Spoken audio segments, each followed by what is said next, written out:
Nous regardons ensemble aux prières, différentes prières de Paul. Il y a 42 prières différentes de l'apôtre Paul. On va les mettre sur notre site. Vous allez avoir tout l'éventail de ces prières. On en regarde quelques-unes dans le mois de janvier. En Éphésiens 6, l'apôtre Paul a écrit « Faites en tout temps par l'Esprit toutes sortes de prières. » Alors, différentes prières. Avec des supplications, veillez à cela avec une entière persévérance. On commence chaque année ainsi.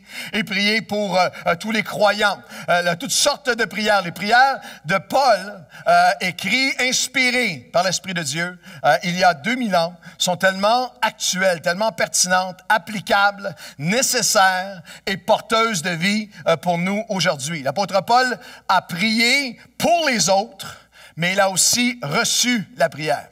C'est notre expérience, ça doit faire partie de ton expérience, de mon expérience en 2016, non seulement de prier pour d'autres, mais d'avoir des gens qui prient pour nous, de recevoir la prière. Il y a une dimension qui peut se faire à l'Église. À chaque fois, à l'Église le dimanche, à l'Église dans toutes les réunions spéciales, à l'Église dans toutes les réunions. Dimanche soir prochain, une réunion de femmes où les femmes vont prier les unes pour les autres, de pouvoir donner la prière, mais recevoir la prière. Mais ça se vit le plus puissamment dans un petit groupe où ensemble, je donne des prières, je prie pour d'autres, mais je reçois la prière. Et c'est significatif que toute la vie de l'apôtre Paul, son ministère, sa vie a commencé, la transformation rédemptrice de sa vie a commencé avec quelqu'un qui priait pour lui.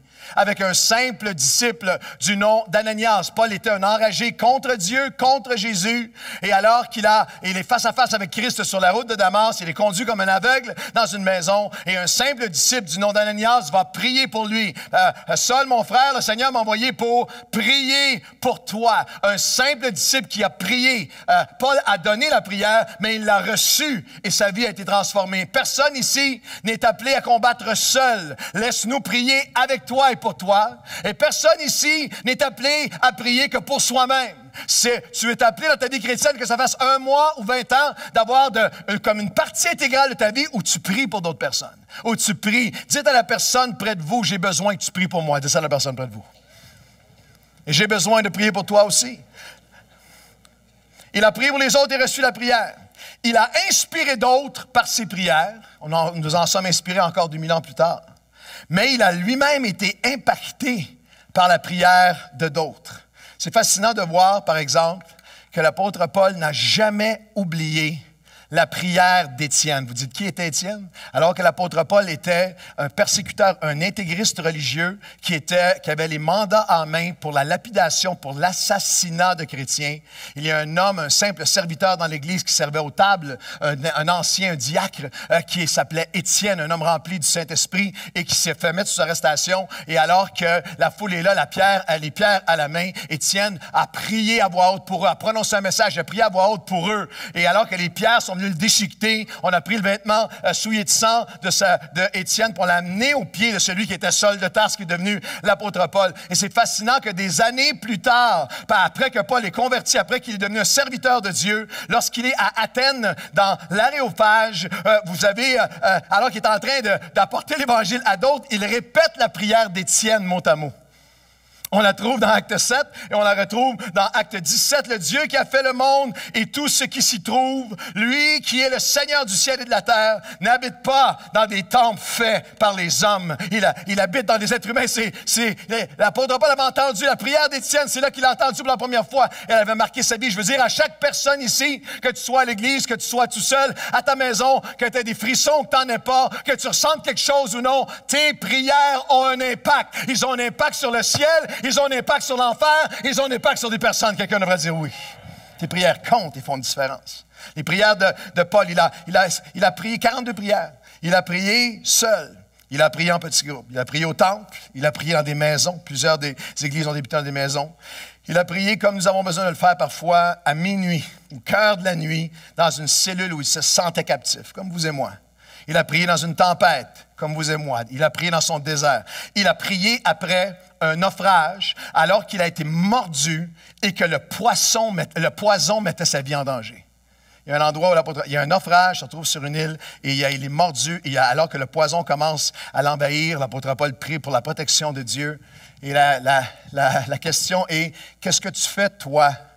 Qu'est-ce que je fais, moi, lorsque je suis mordu par la vie et que le poison risque de m'envahir? Lorsque je suis mordu par une déception, lorsque je suis mordu par le désespoir, lorsque je suis mordu par l'inattendu, lorsque je suis mordu par la colère, lorsque je suis mordu et que le poison de l'amertume ou le poison d'abandonner ou le poison du désespoir risque de m'envahir et de m'empoisonner, qu'est-ce que je fais? Est-ce que je m'y complais? Est-ce que je laisse faire son œuvre en moi ou est-ce que je lève mes mains vers celui qui transforme toute chose, celui qui peut arrêter le cycle et rétablir mon cœur, mes pensées et mon esprit sur la fidélité de Dieu? Il ne faudra pas la prier comme nous prions, et nous prions comme lui, il a prié pour l'espoir, pour la grâce, pour une direction, pour des décisions. Il a prié afin que quelqu'un qui l'aime ne fasse point de mal. Presque afin que tu ne fasses point de mal. Et nous aussi, on prie ça pour des gens qu'on aime. Il a prié pour le courage d'être fidèle à la vérité. Moi, je prie ça chaque jour. Seigneur, donne-moi le courage, comme pasteur de cette Église, de continuer à être attaché à la vérité, à vous communiquer la vérité pour laquelle je rendrai compte devant Dieu. Il a prié afin d'être pur. Il a prié pour des amis, Timothée, Onésime. Il a aussi prié pour ses ennemis, comme nous.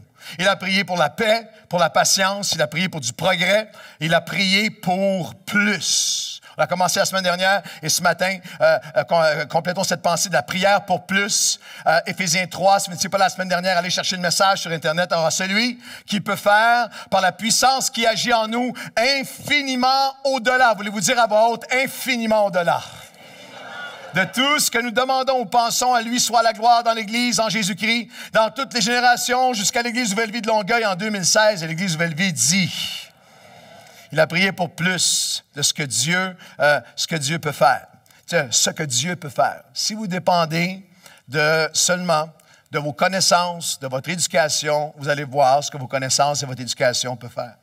Si vous dépendez seulement de votre expérience, de vos énergies, de votre capacité, vous allez voir ce que votre expérience, votre énergie, votre capacité. Si vous dépendez de rituels religieux, vous allez voir, et de vos victoires d'hier ou de votre témoignage d'hier, vous allez voir ce que votre témoignage d'hier peut faire. Mais si vous dépendez de la prière, vous allez voir ce que Dieu peut faire. Vous allez voir ce que Dieu peut faire. Celui qui peut faire, il peut faire au-delà de tout ce que nous pouvons imaginer, de tout ce que nous pouvons penser ensemble. Une puissance qui se manifeste avec efficacité. Alors, on a débuté l'année 2016 en priant pour plus, Seigneur, dans ma vie, plus. Je refuse de me retrouver en janvier 2017 au même niveau, dans le même état, avec les mêmes choses qu'aujourd'hui. Je veux vivre plus avec toi en 2016, prière au quotidien en 2016, et plus de puissance se manifestant avec efficacité. Éphésiens 1, 16 à 19, c'est pourquoi je ne cesse de rendre grâce pour vous dans mes prières, afin que le Dieu de notre Seigneur Jésus-Christ illumine les yeux de votre cœur, pour que vous sachiez qu'elle est envers nous qui croyons l'infini au-delà, infiniment au-delà, l'infinie grandeur de sa puissance se manifestant avec efficacité par la vertu de sa force. Notre prière à chaque jour, on a vu que notre puissance, nous grandissons en puissance, notre puissance s'accroît avec l'action de grâce. Je ne cesse de rendre grâce pour vous. La semaine dernière, on s'est posé la question, est-ce que j'ai cessé de rendre grâce à Dieu pour les gens autour de moi, pour ce qu'il a fait dans ma vie? Est-ce que je dois revenir, parce que c'est dans l'action de grâce que nos cœurs se positionnent pour la puissance de Dieu. Et notre puissance, non seulement s'accroît avec l'action de grâce, mais elle doit être activée. C'est pourquoi je rends grâce à Dieu. C'est pourquoi je fléchis les genoux. C'est pourquoi je viens et j'active cette présence. C'est littéralement, chaque croyant de l'Église Nouvelle-Vie en 2016 qui prend un temps chaque jour pour dire « Aujourd'hui, Seigneur, manifeste ta puissance dans ma vie avec efficacité. » Manifeste ta puissance pour ma journée. Manifeste ta puissance de paix, ta puissance de force. Manifeste ta puissance alors que je fléchis le genou devant toi pour me faire voir ce que je ne pourrais pas voir autrement. Ta puissance pour résister au péché. Ta puissance pour la joie. Ta puissance pour la paix. Ta puissance pour accomplir ce que j'ai à faire. Dites amen à n'importe quel moment. Manifeste ta puissance avec efficacité pour me faire voir ce que j'aurais aucune façon de voir autrement. J'aime cette citation. Un chrétien à genoux peut voir plus haut et plus loin que des centaines de philosophes et érudits qui sont sur le bout des pieds. Le chrétien à genoux voit plus. pour ça, parce que je fléchis le genou devant le Père. Je me souviens, la puissance se manifestant avec efficacité. Il y a plusieurs années, j'étais en France, dans un de mes premiers voyages en France, c'est une conférence de pasteurs. Et en France, il y a les pasteurs, puis il y a ce qu'on appelle les stagiaires, c'est des jeunes ouvriers. Je vous parle de 25 ans. Et il y avait, première rangée, on était dans un lieu, dans une campagne, une espèce de site de colonie de vacances, et puis on était là avec une centaine de pasteurs. Et il y avait 2 gars que j'avais jamais rencontrés dans ma vie, mais il y en avait un qui était dans la première rangée, puis tout petit, un petit jeune homme dans la vingtaine, et très mince, et puis très d'apparence timide. Mais lorsqu'on priait ensemble, on priait passionnément, puis il était stagiaire, leader jeunesse, ou quelque chose comme ça. Et à un moment donné, après une des sessions, il m'avait pris à part, il m'a dit, Pasteur Claude, est-ce que vous pouvez prier avec moi? J'ai vraiment une vision sur mon cœur, j'ai un rêve sur mon cœur. Je me disais, ah oui, c'est quoi ton rêve? Il me dit, moi, Dieu m'a mis à cœur, je viens du monde de l'informatique et du monde des médias. Et ça, on parle de 25 ans. Mais il dit, Dieu m'a mis à cœur que je vais créer un portail Internet chrétien. Vous comprenez que moi, j'étais 10 ans en retard sur tout le monde. Alors, à ce moment-là, portail Internet chrétien, j'avais aucune idée. C'était quoi? Je disais, ah oui, c'est juste pour me rafraîchir. Qu'est-ce que ça fait, ça, un portail Internet? L'Évangile va être prêché au monde entier. Le monde, c'est le 6e continent, puis là, il passe. C'est le 6e continent, je dis, OK, on va prier. Il est pasteur d'un groupe de 17 jeunes, assistant pasteur, stagiaire qui passe la mop. Il voit un portail, lui. Je vous parle de infiniment au-delà de tout ce que tu pourrais penser et tu pourrais imaginer. Pas se manifestant avec des folies, pas se manifestant avec des rêves qui n'arrivent jamais, pas se manifestant avec des histoires qui sont pas vraies, se manifestant avec efficacité par la vertu de sa force pour accomplir des grandes choses. Je me souviens au dîner, après, j'avais parlé avec les pasteurs, on était assis à la table là-bas, puis le pasteur, je disais, hey, le petit jeune homme, portail chrétien. Puis le pasteur a fait, ça va lui passer. Savez-vous qui est ce jeune homme? Ce jeune homme, c'est Éric Sellerier. Il est le fondateur du Top Chrétien, qui est aujourd'hui le portail chrétien qui bénit des millions de personnes à travers le monde entier, se manifestant au-delà avec efficacité par la vertu de sa force. Quelqu'un devrait applaudir. Dites à quelqu'un près de vous, laisse personne rire de tes rêves. Dites ça à la personne près de vous. Infiniment au-delà, se manifestant pour renouveler nos forces. Manquez pas, si vous avez besoin de force, allez voir le message la semaine dernière. À cause de cela, je fléchis le genou devant le Père, Éphésiens 3,14, afin qu'il nous donne, selon la richesse de sa gloire, d'être puissamment fortifiés dans l'homme intérieur. C'est une dynamique à découvrir, tes forces pour aujourd'hui, Seigneur. Et c'est une discipline à développer. C'est une dynamique à découvrir, c'est une discipline à développer. Jésus l'a dit de cette façon, Luc 18, 1, Jésus leur adressa, Paul fait simplement nous apprendre à prier comme Jésus leur a appris. Jésus leur adressa une parabole pour leur enseigner qu'il faut toujours prier et ne jamais perdre espoir. Ça, c'est un ou l'autre. C'est un dilemme, c'est une décision, c'est une alternative à chaque jour. Jésus nous donne une clé essentielle pour vaincre désespoir, dépression, crise de panique, angoisse. 2 alternatives du chrétien, prier sans cesse ou perdre espoir. À chaque jour, chaque moment de vos vies, vous allez choisir entre prier sans cesse ou perdre espoir. Quand les choses difficiles s'abattent sur nous, parce que est-ce que je vais prier ou paniquer? Si je prie, la panique, la terreur va être apaisée. Et lorsque je laisse la panique et que je ne prie pas, habituellement, elle s'amplifie, on ne prie encore moins. Lorsque c'est le choix, l'alternative en 2016 pour chacun d'entre nous, quand c'est un choix, une alternative. Mes angoisses, où je vais m'approcher de lui. Mes peurs, où je vais à ses promesses. Ma panique, ou sa présence. Mes craintes, ou son calme. Abandonner, ou s'accrocher. Mes terreurs, mes moments où je dis c'est terminé, ou est-ce que je vais le laisser faire son témoignage en moi?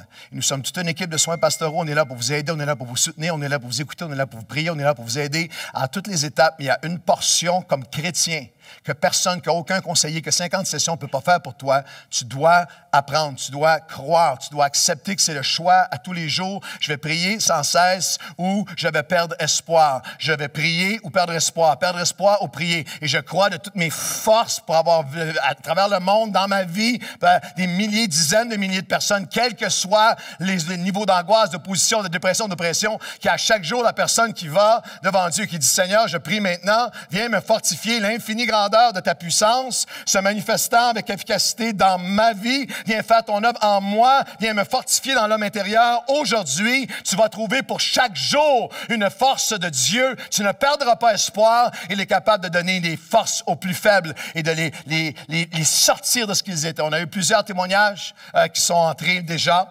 reliés à Noël, reliés à nos concerts de Noël, tous les événements autour, plein de gens qui ont été touchés, qui commencent à venir à l'Église. J'en ai lu un cette semaine, j'en ai reçu un cette semaine, je l'ai réduit un peu, c'était un épître magnifique. Avec sa permission, je le lis. Témoignage cette semaine. Bonjour, Pasteur Claude, je vous écris parce que mon groupe Nouvelle Vie célèbre avec moi le plus important anniversaire de ma vie. J'ai 29 ans et j'ai commencé à consommer vers l'âge de 14 ans. J'ai fait plusieurs thérapies. Je n'ai pas été sobre un mois consécutif pendant 15 ans. Jamais capable. Et toutes les thérapies ont failli. À l'automne 2014, ma femme est partie avec mes 2 enfants. Elle n'en pouvait plus. J'ai rencontré par pur hasard, il écrit entre parenthèses, je crois que c'était arrangé par Dieu, un ancien chum de trip qui a commencé à me parler de sa foi et de son Église, de comment il était clean et heureux. Je le voyais de mes yeux. En octobre 2014, j'ai commencé à venir à Nouvelle Vie et au mois de janvier 2015, j'ai donné ma vie au Seigneur et j'ai décidé d'arrêter complètement de consommer avec Dieu. Mon chum m'a amené à un groupe Nouvelle Vie. Les gens du groupe m'ont comme adopté. Ils m'appelaient le matin et priaient pour moi. J'ai trouvé un emploi et une première semaine sobre, beaucoup de combats, des tremblements, des crises de panique, toutes les séquelles du sevrage. Mais après une semaine, 2 semaines, et 3 semaines, et 1 mois, et 6 mois, et le 10 janvier 2016, ça faisait officiellement 1 an sans consommer. Écoutez un instant. Ma femme n'en croyait pas ses oreilles au début. Écoutez un instant, elle me trustait pas. Mais elle est venue au concert de Noël et à la fin, elle pleurait sa vie. La semaine suivante, elle est venue à mon groupe et elle a accepté le Seigneur. On était là le 27 décembre et le 1er janvier 2016, c'est tout frais. Le 1er janvier 2016, on est revenus ensemble. On va se faire baptiser ensemble en février. Ils sont ici ce matin. Il dit, je suis l'homme le plus heureux du monde. Je suis la preuve vivante qu'une journée à la fois, Dieu nous donne des forces, rien n'est impossible. Il a ajouté quelque chose, je ne l'ai presque pas dit, mais je vais le dire. Il écrit ceci, c'est lui qui a dit ça. Avant ma toune, avant ma toune de vie, c'était, ma vie, c'est de Lisa Leblanc. Aujourd'hui, ma vie, c'est wow! Ma chanson préférée à l'église, c'est Tu es ma force. Et c'est ça que je chante le matin dans ma douche en commençant mes journées. Je vous parle d'être fortifié dans l'homme intérieur, d'être renouvelé, fortifié pour les hommes nouvelles. Quelqu'un devrait dire oui.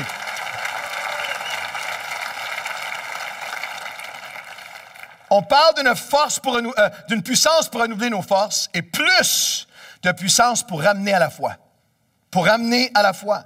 À cause de cela, je fléchis les genoux devant le Père, duquel tire son nom. Éphésiens 3, 14 et 15. À cause de cela, je fléchis les genoux devant le Père, duquel tire son nom toute famille dans les cieux et sur la terre. Dieu est en train de rappeler, alors que l'apôtre Paul enseigne les Éphésiens à prier, est en train de leur rappeler, Dieu dit littéralement, tes enfants sont mes enfants.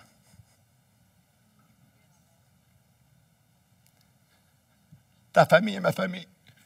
Les gens autour de toi, toutes les familles de la terre tirent son nom en moi. Comme dans Isaïe, il dit, ramenez mes fils, ramenez mes filles, ramenez mes pères, ramenez mes mères, mes frères, mes sœurs. C'était très, très précieux pour les Éphésiens, parce que l'Église a 25 ans d'âge. Elle est en 3e génération dans l'Église d'Éphèse. Il y a 3 générations, il y avait des milliers de familles où les enfants, devenus adultes, grandissaient, servaient Dieu, mais il y en avait aussi plusieurs qui souffraient de voir leurs enfants qui s'étaient ou refroidis ou étaient devenus indifférents aux choses de Dieu. Nous avons dans l'Apocalypse 2 une image, nous avons une photo de l'église d'Éphèse où on nous dit d'elle que c'était une église que Dieu dit, moi Jésus dit, je connais tes œuvres, je connais ton travail, je connais ta foi. C'est une église qui avait de la persévérance, des œuvres de compassion, il y avait de la foi, il y avait une bonne doctrine, tu vas confronter les fausses doctrines. Mais les chrétiens souffraient vivement de l'abandon. Il dit, ce que j'ai contre toi, c'est que plusieurs ont abandonné le premier amour. Alors, il y a une église qui souffrait de voir l'abandon de la foi, ou l'indifférence à la foi, ou le refroidissement de la foi des gens de leur famille, leurs enfants, leurs petits-enfants. Il y avait 3 générations. Il n'y a aucun épître qui est aussi familial que l'épître aux Éphésiens. Vers la fin du chapitre, il va donner des instructions pour les papas envers les enfants, les parents envers les enfants envers les parents qui sont devenus les enfants adultes envers leurs parents, hommes et femmes, mari et femme, mari envers les femmes, femme envers le mari. Il y a toute une dynamique de famille. L'apôtre Paul était littéralement en train de leur dire, je vais vous appeler à prier afin de fortifier une puissance afin de ramener à la foi. Et il dit, on va prendre le texte dans Éphésiens chapitre 2, où il dit, je sais ce qui s'est passé, je sais ce qui se passe, je sais, mais il le rappelle à ceux qui étaient au bord de perdre espoir de où ils venaient eux-mêmes. Éphésiens chapitre 2, verset 1, vous étiez morts par vos offenses et par vos péchés, dans lesquels vous marchiez selon le train de ce monde, selon le prince de la puissance de l'air, de l'esprit qui agit maintenant dans les fils de la rébellion. Nous tous aussi, verset 3 du chapitre 2 d'Éphésiens. Nous étions de leur nom, nous vivions autrefois selon nos convoitises, accomplissant la volonté de la chair et de nos pensées. Nous étions par nature ces enfants de colère comme les autres.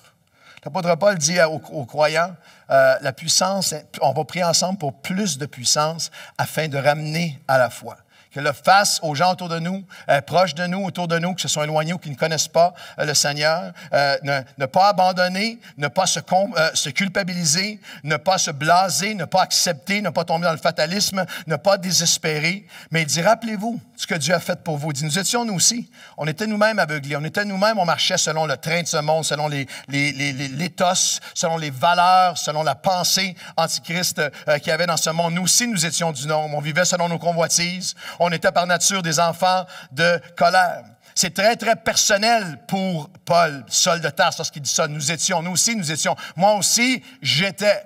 La ville de Tarse était la troisième ville d'importance du monde antique. Après Athènes et Alexandrie, c'était une culture d'hédonisme. C'était une ville, toute l'histoire parle d'une ville où c'était un festival après l'autre, une fête après l'autre, où il y avait une amoralité absolue, où il y avait toute une atmosphère de pas morale, pas de prendre responsabilité, une atmosphère contraire à tout ce qui est l'enseignement de... Il y avait même une statue, les archéologues ont trouvé une statue à la porte de la ville d'Éphèse où Saul de Tarse a grandi, qui disait « Mange, bois, réjouis-toi, le reste n'a pas d'importance. » Aujourd'hui, on pense qu'on a découvert la génération YOLO, You Only Live Once. C'est dans la nature. Il dit, nous aussi, on était comme ça, on vivait selon nos convoitises, selon ce que tout le monde pense, selon comme tout le monde fait, avec un cœur qui semble indifférent à Dieu. Paul continue, il dit, et lorsqu'on regarde à lui, il a grandi là-dedans, il a grandi à Tarse. On sait par tout le contexte biblique que Paul venait d'une famille riche.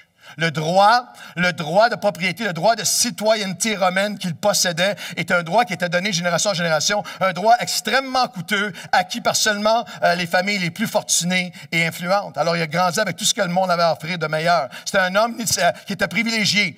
Il parle de voyage. Il était à l'école de Gamaliel, qui était à la Harvard de l'époque, qui était seulement les élites des élites pouvaient aller s'asseoir aux pieds de Gamaliel. Voyage. On sait de lui cette dimension individualiste, brillant, mais tourmenté, profondément antichrétien. Vous lisez Saul de Tarse avant sa conversion, violemment fermé, même persécuteur, impulsif, animé d'un esprit de révolte, de colère, de rébellion contre la vie, contre les gens, contre Christ. C'est lui, le fils de la colère dont il parle. Comme plusieurs personnes que nous connaissons, il était celui qui se faisait du mal alors qu'il résistait à Dieu.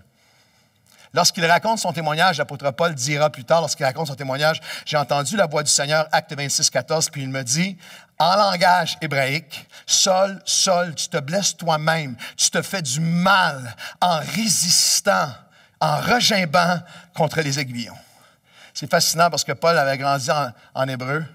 Et il parlait grec, il parlait araméen, mais lorsque Dieu lui parle, il ne lui parle pas le langage de sa vie où il est courante et de sa dureté et de sa révolte. Il lui parle le langage, il va lui parler dans le langage où il avait appris les Écritures, dans le langage où dans son enfance, ceux qui l'ont formé dans la foi lui disaient un jour, un Messie va venir, un Dieu va venir, Jésus va venir, un jour le serviteur. Il lui parle. Et j'aimerais te dire que Dieu parle en ce moment à quelqu'un près de toi, puis il lui parle à son cœur, il lui parle dans un langage que lui seul connaît.